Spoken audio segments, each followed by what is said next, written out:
Hello, George. Okay, I didn't get back to you sooner. I'm making this video because I think this would be a little bit more easier to explain verbally.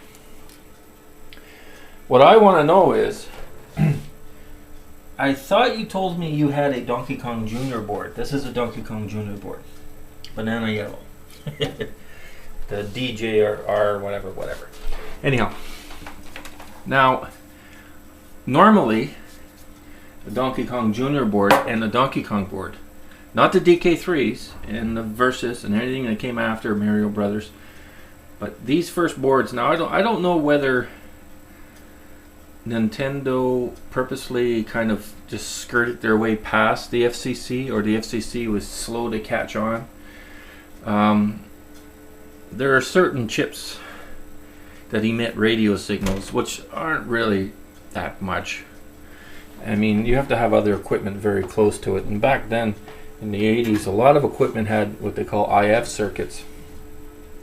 Like at least two of them. Good equipment had three, because there was a lot of televisions being broadcasted and CB radios and all kinds of stuff being transmitted in the lower frequencies. And they had to, incorporate that in most electronics.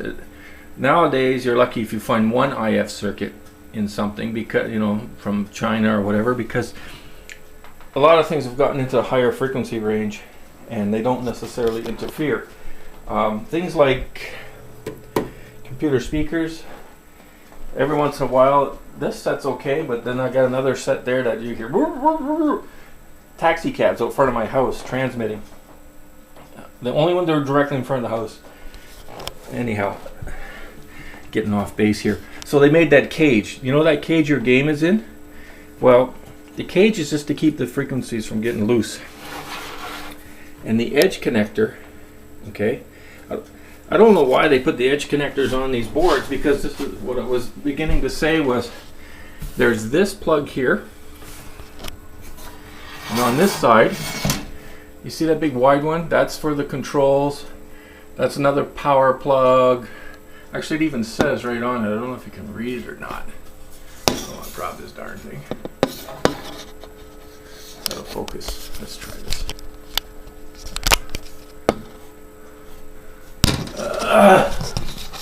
Okay, there you go. P9 service. P7 TV. And all these, they had all these separate plugs, but all these separate plugs will run through the edge connector.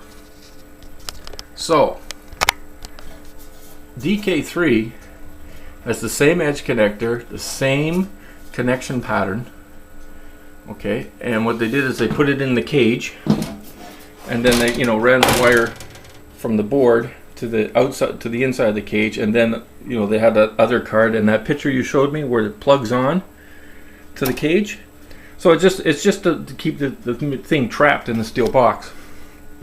Now, if you do have one of these boards, I hope my batteries don't die, but if you do have one of these boards, you need one of these. If you're not using it in a regular Donkey Kong cabinet, if you want to run through here, you can do it with this.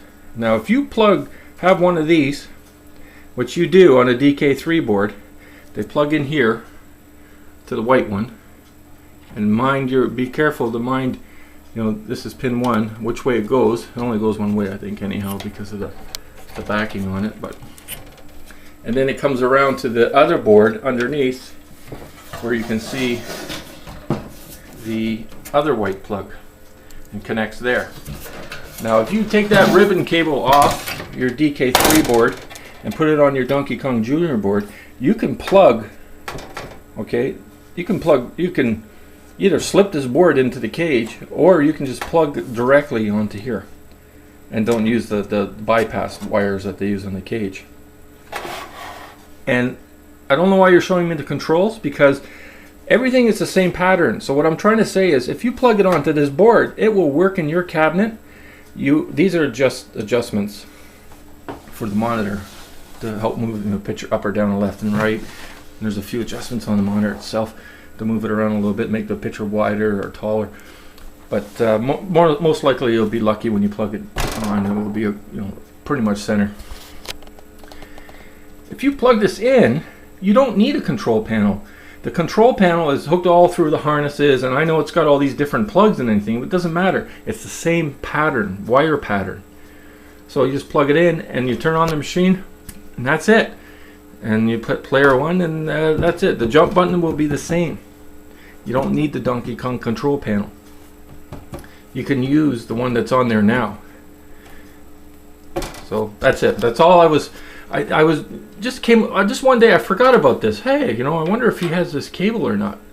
Like, if you hook it up here without this cable, this board won't get power, and what will happen is it makes sounds, it does weird stuff, but it's not working properly because you got to get the power that goes from here and runs over, and that's it. So yes, you can run your Donkey Kong Jr. board and your Donkey Kong 3 cabinet, providing you use the ribbon cable. That's all I was trying to say.